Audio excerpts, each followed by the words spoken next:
sebenarnya seneng banget lah pasti kayak ini program balas dendam Eki semester kemarin. Terus pas dibuka pengumumannya tiba-tiba maksudnya pas buka pengumuman lolos dinyatakan lolos kayak wah seneng banget lah, nggak bisa dikatakan lagi. Apalagi waktu itu sempat ini kan laman PM-nya tuh ngeload dulu gitu kan. Ya banyak yang akses kan. Di situ kan kayak udah panas dingin, lolos gak ya? Tiba-tiba waktu itu jam 8 kalau nggak salah. Pas dibuka, ting selamat Anda dinyatakan lolos, langsung gitu. Langsung aku kabarin di grup WA keluarga, grup WA teman, aku lolos nih ke Medan nih. Waktu kayak saking bahagianya gitu, karena kan balas dendam dari semester sebelumnya kan. Itu sih yang paling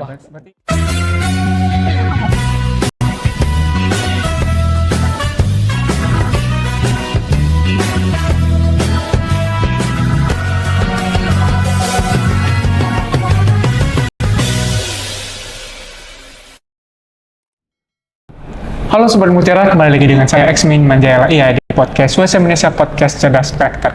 Hari ini kita akan mulai kasih lagi bersama dengan mahasiswa PM4 dari Institut Kesehatan Raja Wali Bandung. Nah, di sini kita dengan bersama Bang Eki nih dari Bandung. Oke, mungkin Sobat Mutiara yang sedang menonton Bang Eki ini prodi apa sih dan di sini tujuannya ngapain aja sih? Boleh ngasih Bang perkenalkan diri. Oke. Sebenarnya izin dulu ya Bang. Oke. Halo Sobat Merdeka. Itu sih biasanya kita nyebut ya kalau misalnya itu.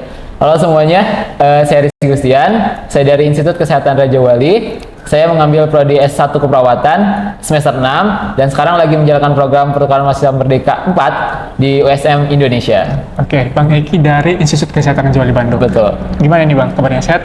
Alhamdulillah, sehat-sehat banget. Oke Bang Eki, nanti kita akan sharing-sharing ke teman-teman yang sedang menonton bagaimana sih alasan mengikuti PM4 dan kenapa sih memilih Universitas Mutiara Indonesia. Oke, siap. Mungkin pertama nih Bang, awal mendaftar di PM4 itu gimana sih ceritanya? Jadi ini sebenarnya mau ke rahasia nih. Ini tuh balas dendam dari sebelumnya. Karena sebelumnya tuh PM3 sempat ikut. Itu pun sama pilihan pertama USM ini. Tapi karena emang ada kesalahan berkas, jadi mungkin gara-gara itu nggak masuk waktu PM3 tuh, atau mungkin yang lain juga kan. Nah disinilah kayak saya pikir kan di semester ganjil gitu kan, tiba-tiba semester genap dibuka lagi setelah PM3 tuh. Nah kayaknya tuh kayak Tuhan kayaknya ngasih jalan nih buat nyoba lagi PMM. Udah gitu ya udah langsung daftar PM4 ini dan tetap Sari Mutiara yang pertama juga gitu. Berarti kemarin karena balas dendam karena di PM3 kemarin nggak lulus. Iya bener banget. Mungkin agak tertarik nih. Kemarin ada salah pengurusan berkas. Dalam pengurusan berkas itu khususnya apa aja sih? Apakah memang dari kampusnya sendiri memang kamu harus gini gitu kan? Ada nggak sih kesulitan dalam pengurusan berkas? Kalau Eki sendiri kemarin nggak ada kesulitan berkas. Namun waktu yang gagal itu tuh ketika buku tabungan yang harusnya dipoto itu nggak sesuai dengan ketentuan yang ada gitu. Emang salah Eki sendiri nggak baca ketentuannya kayak gimana, kayak fotonya juga kan harus kayak sesuai dengan ketentuannya gitu. Jadi itu kayak mungkin di situnya, tapi mungkin ada yang lain. Kalau untuk berkas sendiri, kampus sendiri mempermudah sekali kayak transkrip nilai dan kayak prestasi-prestasi yang lain juga udah dipermudah gitu. Tapi itu ya mungkin dari personalnya aja yang salah. Mungkin dari buku tabungan tadi ya? Iya betul. Tadi kan Abang bilang bahwa pilihan pertama itu USM Indonesia. Kenapa sih memilih USM Indonesia? Dan mungkin ada beberapa opsi lain nih bahwa yang Abang pilih itu ada kampus lain nih. Dan kenapa menempatkan USM Indonesia itu di pilihan pertama? Sebenarnya waktu itu ketika daftar tuh agak mepet-mepet di akhir karena waktu itu ada pengurusan BPJS waktu itu. Jadi agak-agak lama. Nah ketika daftar sebenarnya ada yang lain nyantol gitu kan. Kita daftar bingung juga nih karena udah hampir tutup semua karena di akhir-akhir tiba-tiba scroll Instagram, lihatlah postingan temanku yang SM di sini. Dilihat, wah ternyata kampusnya lumayan hijau juga, kayak nggak panas gitu kan. Karena kan salah satu kita selain belajarnya nyaman juga lingkungan kampusnya juga yang nyaman kan, biar kita bisa ekspor juga. Ya udahlah, jadi kecantol lah di sini di USM Indonesia. Gitu. Berarti salah satunya karena melihat kemarin posting dari teman-teman. Sebenarnya dari teman juga lihat posting. ini kan kalau dibilang ikut PM4 berarti harus meninggalkan tempat asal, Iya, betul. kampus asal. Gimana sih kemarin bilang ke orang tua, aku mau ke Medan nih main ke orang. Dan kalau dibilang udah dinyatakan lulus atau memang sebelumnya kemarin mau ikut, mau ceritain ke orang tua, aku mau ikut program PM4 tapi ini PM4-nya keluar pulau gitu. Gimana sih ceritain ke orang tua kemarin? Jadi waktu cerita ke orang tua sebenarnya orang tua tuh biasa aja karena ceritanya setelah daftar. Sebenarnya kan udah lumayan juga sering ke luar kota, nggak sampai keluar pulau. Jadi orang tua ya udah biasa gitu. Tiba-tiba program ini tuh saya ikutin, mohon maaf sebenarnya jangan ditiru ya. Udah daftar, terus ada kesempatan ngomong sama orang tua, ayah, Eki mau ikutan program nih. Sebelumnya dibagus-bagusin dulu nih programnya, bahwa program itu keren sekali dari pemerintah, dibiayai kayak gini-gini. Ujung-ujungnya bilang, tapi harus keluar pulau. Dan Eki udah daftar dalam gitu. Kata orang tua, sebenarnya, seriusan mau ikutan, ntar kangen lo gini-gini. Orang tuh sebenarnya kayak khawatir doang ke situnya, kayak takutnya kamu sakit atau gimana, ya pada umumnya lah kayak gitu ya. Tapi karena mungkin bisa diyakinin lagi gitu, terus ini juga kan udah bilang dapat tunjangan di pemerintah juga kan. Kayak berarti orang tua oh ya udah gitu silakan mumpung masih muda katanya, silakan ekspor aja Indonesia gitu. Mungkin mereka berpikir bahwa ya kita ke pulau itu mungkin biaya sendiri gitu kan. Iya itu sebenarnya. Dibilang ada tunjangan dari pemerintah baru kayak wah yaudah deh gitu dibolehin gitu. Oke, ini kan kalau dibilang udah ceritain ke orang tua dan mungkin ada dukung dari kampus nih.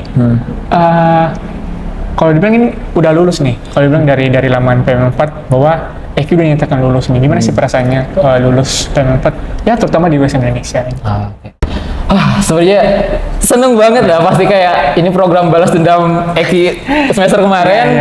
Terus pas dibuka pengumumannya, tiba-tiba maksudnya pas buka pengumuman lolos, dinyatakan lolos kayak wah seneng banget lah, nggak bisa dikatakan lagi. Apalagi waktu itu sempat ini kan laman PM-nya tuh ngeload dulu gitu kan, ya banyak yang akses kan. Di situ kan kayak udah panas dingin, lolos gak ya?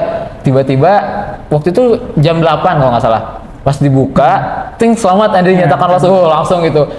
Langsung aku kabarin di grup kedua WA keluarga, grup WA teman, aku lolos nih ke Medan nih. Waktu kayak saking bahagianya gitu, karena kan balas dendam dari semester sebelumnya kan. Itu sih yang paling berarti itu yang ketiban kalau bilang ya udahlah lulus gitu kan, daripada kemarin tuh nggak lulus. Tapi ini mungkin salah satu cara abang untuk balas dendam nih. Ini kan udah dinyatakan lulus dan gimana sih persiapannya kemarin pas mau berangkat ke Medan? Oke, persiapannya tentunya lihat persyaratan dulu ya, dari lamannya juga ada bahwa barang tuh nggak boleh segimana atau barang apa aja yang harus dibawa, persiapannya apa aja. Di situ persiapan Eki sendiri cukup simpel aja, kayak siapin baju buat kuliah, siapin baju buat ini, dan jangan lupa bawa setrika. Banyak yang bilang katanya orang tua bilang gini, udah pinjam aja ke teman, tapi kan nggak, siapa tahu teman juga nggak bawa kan. Jadi Eki yang prepare sendiri. Sisanya simpel aja sih. Jangan lupa juga kayak ini sih, kayak dokumen-dokumen penting yang wajib dibawa. Sisanya bisa dilihat sih di halaman PMM juga banyak disertain itu. Dan mungkin satu lagi, baju adat nih. Iya benar, baju adat kita wajib banget ngenalin baju adat kita keluar. Karena kan kita di sini kan berkumpul satu Indonesia kan. Jadi wajib banget nih kita ngenalin baju adat kita dan jelasin nih asal-usulnya kayak gimana dan ceritanya kayak gimana. Itu sih mungkin sudah dipersiapkan secara matang sebelum-sebelumnya. Ini kan udah persiapan secara matang dan mau berangkat ke Medan. Gimana sih rasanya berangkat ke Medan dan menginjakan kaki? Ya kemarin dijemput sama teman-teman nih dari USM Indonesia, dan first impression-nya menginjakan kaki di Medan itu gimana sih? Sebenarnya ini pertama kalinya Eki flight ya, maksudnya dari naik pesawat gitu. Sebenarnya asalnya tuh awalnya di bandara dulu, cerita dulu boleh kan? Boleh silakan. Kayak masuk bandara tuh kan, aduh ini dokumen lengkap gak ya? Takut gak lengkap, terus bagasi kelebihan gak ya? Kayak gitu kan. Pokoknya banyak banget overthinking yang terjadi tuh waktu itu. Nah udah itu lolos, naik pesawat tuh kan. Naik pesawat, untungnya alhamdulillah kita dapat yang bagus pesawatnya. Jadi enak banget gitu dalam perjalanan, nyaman. Nah di Medan ini nih, kita tuh kan sampai tuh sekitaran pertengahan hari ya, nggak terlalu sore banget, nggak terlalu malam banget. Tuh disambut hangat banget semua sama USM ini, dosennya, ada kakak tingkatnya, mahasiswanya kayak nyambut kita. Waktu itu kayak terasa ada keluarga aja gitu yang udah nanti kita gitu, kayak sini di sini kayak gitu sih serunya di situ. Waktu pertama kali ke Medan tuh, ada satu yang Eki inget banget. Kalau langsung bicara orang Medannya aja kali boleh? Boleh. Mungkin udah berapa lama Eki di sini. Jadi kalau orang Medan tuh menurut Eki ya, kalau kita melakukan kebaikan sama dia, mereka tuh bakal inget betul gitu. Inget pasti. Oh ini ya yang kamu itu lakukan kebaikan ini gitu. Waktu itu cerita temanku aja banyak yang cerita kayak, maksudnya ini orang Medan cerita sama Eki, terus orang Medan ini nyeritain teman Eki, oh dia melakukan kebaikan ini kata, wah berarti emang orang Medan tuh inget banget nih kalau orang melakukan kebaikan. Terus kalau orang Medan tuh ini, mereka tuh lebih baik jujur daripada dipendam. Nah itu berbeda banget sama Eki. Maksudnya kayak mungkin budaya Eki atau Eki yang ngerasain Eki tuh lebih banyak gak enaknya gitu loh. Kayak misalnya harusnya begini, tapi Eki tuh kayak ntar aja takut gak enak ke orangnya gitu, takut orangnya gak enak. Tapi kalau di sini nggak bisa gitu, kamu harus gini harus gini kayak langsung bener. Jadi nggak ada sakit hati. Itu sih yang Eki belajar dari orang Medan. Berarti kalau dibilang nyampe Medan langsung dapat perbedaan nih dari tempat asal Eki. Oke. Ini kan udah sama teman-teman dari PMM 4 Bahasa Indonesia. Gimana sih rasanya kemarin? Ini kan nyampe kan nggak mungkin langsung keliling USM Indonesia gitu kan, istirahat dulu kan. Gimana sih rasanya melihat USM Indonesia yang memang yang tadi Eki bilang nampak nih di postingan teman Eki nih di Instagram, kampus ini asri gitu kan, katanya adem gitu kan, kalau misalnya ya nongkrong. Gimana sih rasanya Eki melihat secara langsung nih USM Indonesia? Oke, sebenarnya jujur aja ya. Kan di postingan tuh hijau, kayaknya ada angin semua, angin adem gitu. Ketika kita keluar dari bis nih waktu penjemputan di bandara, buka pintu, bus, langsung, apa ini? Nah itu panas, ternyata Medan panas banget, tapi masih bisa toleran. Maksudnya mungkin karena Eki biasa di udara yang dingin kali ya di Bandung, terus datang ke sini kayak, wah panas banget ya.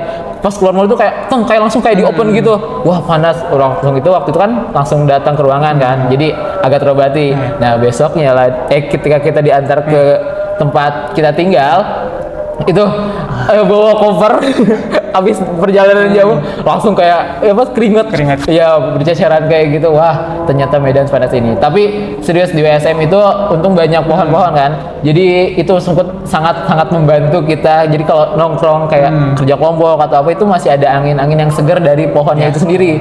Jadi bener sih kampusnya hijau. Ini kan sudah melihat nih USM secara lihat, dan kemarin gue disambut baik nih sama teman-teman dan dosen-dosen pada saat opening ceremony. Iya betul. Gimana sih opening ceremony kemarin pas disambut teman sini? Oh iya, maksudnya kayak semua di bandara ya, itu hangat banget karena si dosen-dosennya pada hadir kan. Terus kita jadi saling mengenal satu sama lain, mengenal dosen-dosen siapa aja, mengenal ibu rektor, ketua yayasan, kita tahu. Dan yang bikin kaget itu ternyata DSM ini ngundang ini apa sih yang pimpinan dari PMM ini untuk menyampaikan penyambutan. Kayak wah keren banget USM bisa ngadirin petinggi dari PMM itu sendiri. Itu sih keren banget. Berarti saya dengar kemarin kan disambut terus dikasih apa namanya selempangnya. Iya selempang itu ulos terus kemarin ditabur beras gitu. Iya benar. Dan berkat gitu kan. Nah oke. Eki ini kan kalau bilang sudah sah lah jadi mahasiswa sini. walaupun cuma 1 semester di sini. Iya betul. Ini kan sudah mulai masuk kuliah nih, dan mungkin Eki berpikir, wah gimana ya nanti caranya bisa dekat lagi ke teman-teman di kelas gitu kan. Gimana sih cara Eki supaya bisa lebih dekat nih ke teman-teman terutama ya di prodi S1 keperawatan nih, supaya lebih dekat lagi ke mereka. Walaupun ya ada perbedaan suku atau bahasa kan, walaupun mereka kan, wah kok mereka bisa pakai bahasa daerah sendiri, aku nggak tahu gitu. Cara Eki supaya bisa lebih dekat ke mereka itu gimana sih? Oke, cara dekatnya sebenarnya awalnya susah karena perbedaan bahasa. Kalau misalnya di Eki sendiri ngomong lebih lambat. Nah, di sini yang kaget itu mereka tuh cepat ngomongnya. Kadang-kadang juga digabung sama bahasa daerahnya masing-masing. Nah, itu yang faktor yang agak sulit untuk berkomunikasi. Tapi untungnya di USM ini mereka tuh ini ya kayak ngerangkul kita gitu. Ki ayo kita sini nongkrong. Ki ayo kita ngerjain tugas bareng. Jadi kayak disitulah yang bibit-bibit buat bisa menyambung komunikasi. Jadi nggak terlalu susah di sini karena emang si rekan-rekannya aja emang welcome banget sama kita, bahkan ngerangkul kita gitu sih. Nggak ada kesulitan kecuali perbedaan bahasa itu aja. Tapi itu agak susah ya. Iya betul. Oke. ini kan Eki belajar nih, ada nggak sih perbedaan perkuliahan di USM Indonesia atau memang terutama nih di prodi S1 keperawatan di kampus asal, ada nggak sih mungkin dari cara dosen menyampaikan materi, dari segi mengerjakan kelompok, tugas-tugas itu ada nggak sih perbedaan? Ada banget. Yang Eki kagetin di sini tuh jadwalnya tuh padat banget. Iya, jadi kalau misalnya di Eki satu mata kuliah itu satu hari, kalau di sini satu mata kuliah bisa 3 hari. Jadi hari ini hari Selasa, biasanya hari Senin, Selasa sama Kamis. Jadi 3 hari gitu, dan itu kayak bikin shock banget gitu, kayak wah ngerjain lagi, terus tiba-tiba hari Senin ada tugas, hari Selasa harus dikumpulkan kayak gitu. Terus yang bikin perbedaan tuh di sini tuh Eki jadi lebih mau buat nanya gitu, karena si kelasnya sendiri itu tuh orang-orangnya tuh pada nanya, aktif gitu, kayak mereka tiba-tiba ada sesi pertanyaan nih, nanya-nanya sampai ke inti-intinya gitu. Nah itu tuh kayak ngebangun Eki juga, kayak wah kayaknya harus kayak gini nih. Soalnya beda banget waktu di asal tuh Eki tuh pendiam gitu, kayak yaudah presentasi gitu kan, ya sesi pertanyaan udah mau nanya malu, takut kayak gini, takut gimana. Yang takutnya sebenarnya gini, takutnya tuh ketika Eki presentasi, mereka juga nanya balas dendam gitu, kayak gitu kan, yang bikin takut kan. Makanya adalah diam dulu aja gitu. Tapi di sini enggak, mereka tuh nggak ada kayak gitu. Nanya aja, walaupun sampai ke akar-akarnya, sampai kayak yang narator apa sih, yang pematerinya aja udah sampai lelah gitu, nggak bisa jawab. Mereka tuh nggak ada dendam gitu ketika besoknya mereka ditukar gitu posisinya. Dia yang presentasi, yang gini nanya, nggak ada kayak dendam kayak gitu. Jadi itulah yang buat Eki kayak wah kayaknya harus dicoba juga nih, nanya sampai ke akar-akar kayak gitu. Itu sih perbedaan yang paling berasa. Sering aktif juga ya di sini. Oke. Ini kan Eki udah ya mungkin dekat lah sama teman-teman di Indonesia di prodi keperawatan. Mungkin agak tertarik nih Eki. Ini kan kemarin PM4 ini bawa melewati yang namanya bulan puasa. Nah, gitu. Dan ini mungkin first time-nya Eki bulan puasa ngabarin keluarga gitu. Terus kemarin lebaran ngabarin keluarga sama yaitu lebaran sama teman-teman PM sini. Gimana sih rasanya, dan ya apakah kemarin kerinduan orang itu ditelepon gitu kan? Boleh nggak sih ceritakan ke teman-teman gitu? Oh gitu ya, tentunya sedih banget karena pertama kalinya ini puasa di jauh sama keluarga gitu, cuman bisa teleponan, ada video callan aja. Tapi kan jadi pengalaman juga kan, cerita juga buat kita. Sedihnya tuh gini, karena ya jauh aja gitu. Biasanya kita buka bareng, biasanya sahur bareng sama keluarga kan. Terus tiba-tiba bukanya sama teman-teman gitu di asrama kayak gitu. Terus yang bikin sedih pas lebaran tuh ya, pas malam takbir pertama itu kayak Allahu Akbar, ketika disebutan itu kayak langsung rindu semuanya rumah, kayak wah langsung pada itu. Jujur kita semua yang cowok-cowoknya pada nangis di kamar, tapi pada malu kan, ada nangis gini di sama kasur, sama selimut gitu. Udah gitu malamnya kan langsung pada telepon orang tua gitu. Nah di situ ungkapin lah semua kayak permohonan maaf selama ini kayak gitu. Nangisnya nggak berhenti. Tapi itulah mungkin yang ini kali ya bisa diceritain kayak gini kan, jadi cerita juga buat kita bahwa kita nih pernah nih lebaran jauh dari keluarga, puasa jauh dari keluarga, tapi lebaran kita tentunya bermakna juga sama orang-orang dari luar pulau gitu, berkumpul di sini yang nggak tahu dari siapa, nggak tahu siapanya gitu ya, kenal baru 1 bulan. Terus kita kayak saling bermaaf-maafan, jadi kayak lebih deket aja gitu di sini. Itu sih serunya. Ya mungkin ya keren itu terbayarkan karena kita video call. Iya betul, itu terbayarkannya. Oke. Ini kan bulan puasa, kalau bilang tadi kan Eki bilang Medan itu panas ya. Bener. Nah, gimana sih puasa pertama? Ini kan di bulan puasa pasti panas kan. Gimana sih rasanya Eki itu melewati bulan puasa yang memang di Medan itu panas? Berat banget sebenarnya. Apalagi mohon maaf di sini agama mayoritasnya kan nggak Islam semua ya kan. Di situ kan banyak warung-warung tuh kayak kayak minum-minuman es yang airnya tuh sengaja kayak gitu. Ya Allah, kayak harus tahan. Mana kan Medan kan panas, yang disebutin tadi kan panas banget ya. Jadi ketika pulang kampus tuh kayak aduh tutupin pakai selimut, pakai jaket atau alma mater aja deh jalannya gitu kan, saking panasnya. Terus nggak mau lihat kanan kiri kan. Banyak makanan kayak gitu. Nah itu berat bangetnya di situ. Tapi karena untuk dukungan teman-teman kan, kita kayak bareng-bareng. Lumayan juga kan dari PMM sendiri banyak yang Muslim. Jadi ya udah kita sama-sama kayak gitu. Kita juga kayak berkunjung ke tempat di sini banyak banget nih tempat takjil di RS. Bukan RS apa ya? pokoknya ada daerah yang kemarin tuh kita kunjungi ke sana itu banyak banget makanan-makanan gitu. Di PRSU. Ah, itu dia di PRSU itu seru banget kita ke sana, kita main permainan, udah gitu kita makan takjil di sana juga. Jadi ya seru aja gitu. Karena kan ada sama teman-teman gitu didukungnya. Gitu. Posenya full nggak sih? Insya Allah full. Tapi alhamdulillah full. Oke, berarti kemarin puasanya full nih. Nah, dan mungkin ya yang bikin kita jadi semangat untuk puasa di apa karena jauh dari orang itu ya mungkin dari teman-teman PM ya. Iya betul. Jadi seru-seru gitu. Seru-seru juga gitu kan. Eki, ini kan kalau dibilang tujuan orang Eki sih kalau nggak kuliah ya mau lulus Nusantara. Iya gitu. betul banget. Boleh nggak sih Eki ceritain kemarin mau lulus Nusantara pertama kali itu gimana sih? Dan yang dibahas apa-apa aja gitu. Boleh nggak sih Eki ceritain?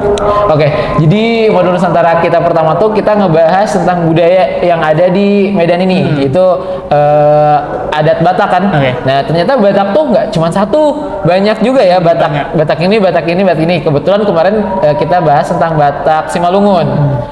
Di Batak Simalungun tuh cuma sebenarnya banyak bahasanya, tapi yang Eki agak pahami kata dosen tuh mengatakan bahwa orang Batak Simalungun tuh ketika marah bukan langsung marah-marah di tempat, tapi mereka tuh bakalan diem dulu, kayak apa ya kalau di Sunda tuh baud kayak diem tapi kayak nyuekin kita kayak gitu.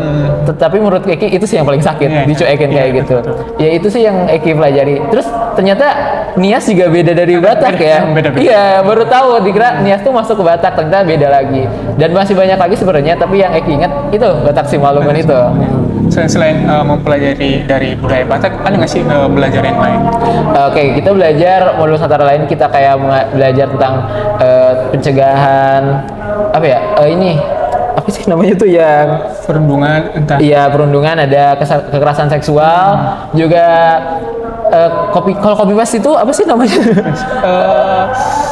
Aku pun lupa juga. Ya pokoknya membahas kita tuh nggak boleh plagiarisme. Nah, kita belajar plagiarisme juga di sini. Ternyata emang plagiarisme itu ini ya menakutkan sekali ya dampaknya. Dan juga kita banyak banget sih belajar, salah satunya itu sih. Ya, Betul. berarti mungkin banyak belajar hal ya. Betul banget. Dan kemarin nih orang Eki MN-nya di luar. Nah itu MN di luar. Di luar katanya mau ke apa? Ke Kuil, terus ke Masjid Raya dan ke Vihara. Vihara, betul. Gimana sih kemarin MN di luar rasanya? Pertama kali. Iya bener. Pertama kali, karena kan waktu itu kita difokusin di dalam kampus dulu kan, karena dalam bulan puasa. Jadi kita banyak dapat materi tentang Batak di sini, tentang Medan, budaya Medan tuh waktu bulan puasa. Nah kemarin tuh udah beres tuh bulan puasanya, kita pertama kalinya keluar. Dan itu exciting banget karena itu yang kita tunggu-tunggu gitu kan, bisa nge-explore budaya yang ada di Medan, sekaligus mengenal tempat-tempat bersejarah di Medan. Kemarin tuh kebetulan kita ke Kuil. Ke Kuil itu kuilnya tuh bagus banget. Itu kuilnya kuil bergaya India. Terus baru tahu juga ternyata di Medan ada loh tempat yang punya komunitas orang India yang besar kayak gitu. Nah, kuil itu juga setelah kita ulik sejarahnya ya dari mereka menyampaikan bahwa itu kuil itu udah 139 tahun kalau nggak salah ada di situ. Jadi kayak saksi bahwa agama Hindu tuh pernah datang ke Medan di situ. Terus kita ke Vihara. Vihara itu wah, viharanya bagus banget, apalagi ukiran-ukiran ini kan. Iya, besar banget. Itu kita dikenalin juga kayak ada satu tempat yang kita buat nge-explore kayak keindahan di Indonesia. Kita diajarin kedamaian juga di sana, bahwa rakyat Indonesia tuh kalau damai itu dampaknya seperti ini, seperti itu. Dan yang terakhir tuh Masjid Raya. Masjid Raya ini wah, itu Eki sampai ngirim ke grup keluarga bilang akhirnya Eki foto di sini gitu, karena kan itu Masjid Raya itu ikoninya Medan kan. Terus ternyata pas diceritain kemarin dibangun tuh untuk lebih megah dari istana yang di kerajaan di Medan ini gitu. Ternyata sejarahnya luar biasa banget, itu masya Allah banget. Indahnya gitu, ukiran-ukirannya juga diceritain juga kan, ukiran-ukiran di sini tuh belum pernah diganti dari awal pembangunan sampai sekarang, dan itu masih cakep banget. Kalian harus datang banget, itu aslinya lebih indah daripada di foto. Kayak wah, adem banget masuk situ. Jadi kalau dibilang orang Eki datang ke situ ya mungkin mengekspor banyak nih tentang ya Medan. Sejarah-sejarah tempat ibadah gitu kan. Nah, ini kan kalau bilang ya first time keluar MN juga. Nah, harapannya ke depan nanti untuk MN ke depannya gimana sih harapannya? Oke. Harapannya kita bisa lebih banyak lagi mengeksplor yang ada di Medan, Sumatera Utara mungkin, kayak ke tempat-tempat yang populer gitu kan, kayak mungkin apa Brastagi Danau Toba. Nah kita lagi nunggu semoga aja kita bisa ke Danau Toba. Harapannya sih tetap berjalannya lancar, kitanya pada sehat semuanya, semoga jadi kita bisa mengeksplor lebih banyak lagi dan dikasih waktu lebih banyak lagi untuk lebih mengekspor Sumatera Utara ini, khususnya Medan. Gitu Jadi harus mengekspor banyak nih. Iya benar banget, sayang banget soalnya. Iya sebelum balik ke Bandung ya. Nah, iya betul. Oke, ini kan baru awal-awal nih. Ada nggak sih orang Eki dan teman-teman yang kayak sudah tidak tahan nih mengekspor Medan? Ada nggak sih kemarin kalau dibilang ya pergi sendiri, berangkat sendiri untuk mengekspor? Ada nggak sih tempat-tempat yang memang orang Eki kunjungi?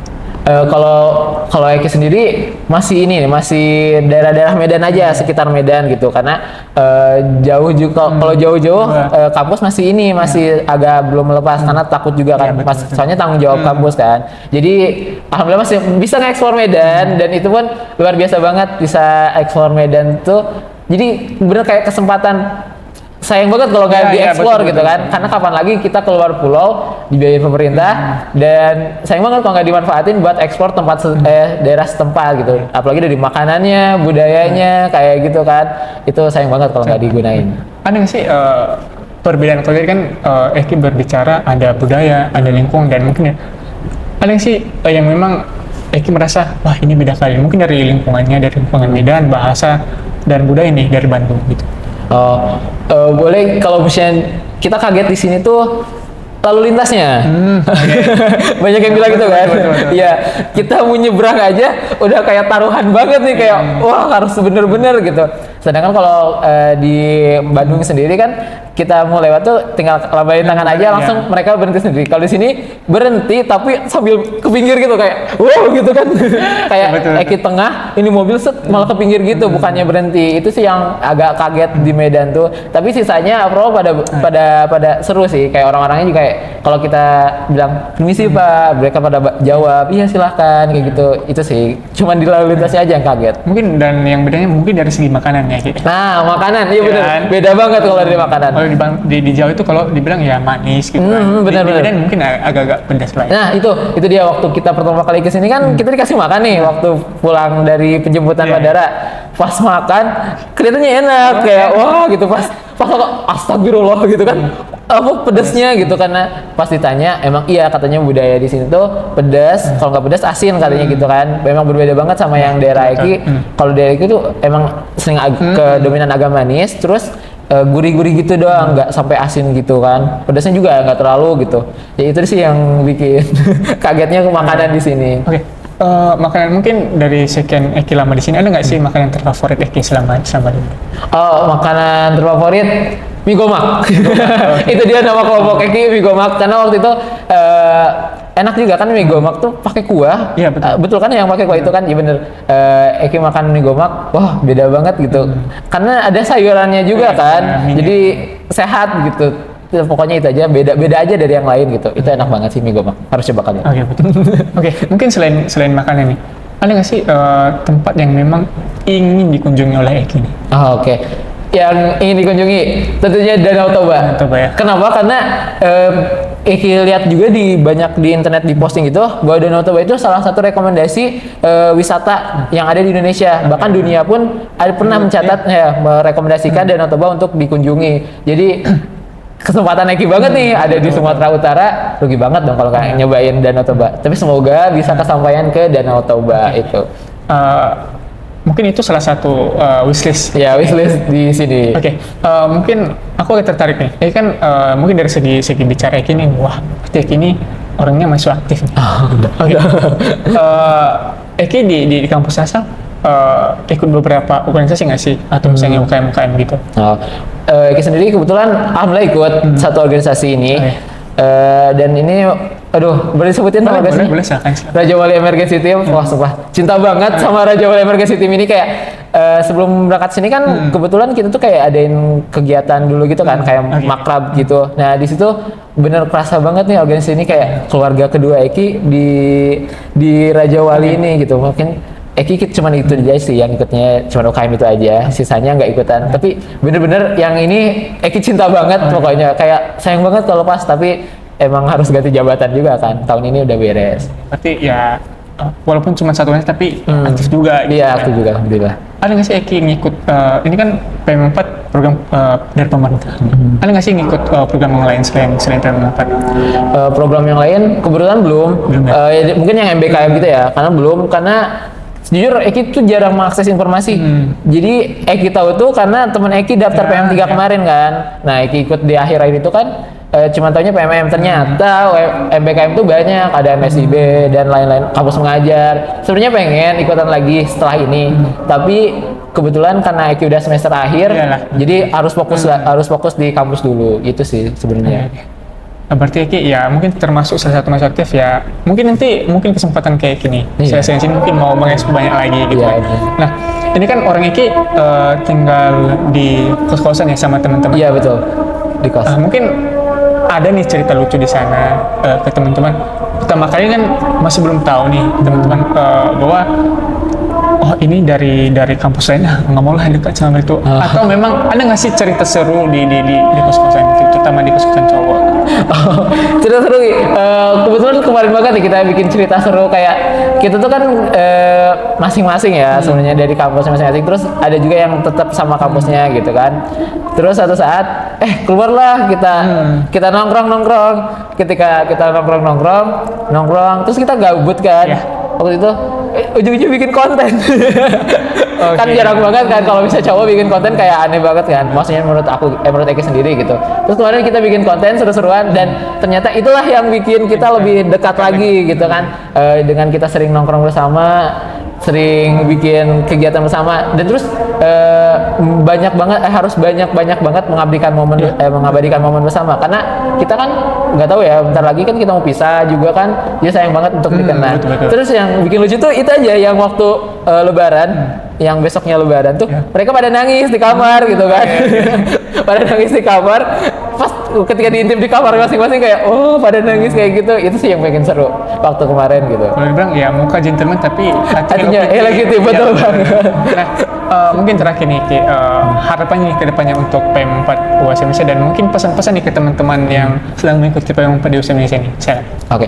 Buat rekan-rekanku dari PMM dulu kan ya, yang sekarang lagi menjalankan program, semoga kalian sehat selalu, jaga kesehatan kalian, banyak-banyaklah kalian membuat momen dengan teman-teman kalian, perbanyaklah explore juga tempat sekitar dan budaya-budaya yang ada, karena kita nggak bakal tahu lagi nih kita kapan bisa ke Medan lagi, nggak tahu kapan dan kapan lagi kita bisa ikutin program yang disupport penuh oleh pemerintah dan juga kampus. Buat rekan-rekan yang mungkin ntar PMM 5 mungkin ya, boleh pilih USM ini. Sungguh rekomendasi banget, bahwa kegiatannya banyak banget. Tadi juga bahkan ada kegiatan sebelumnya.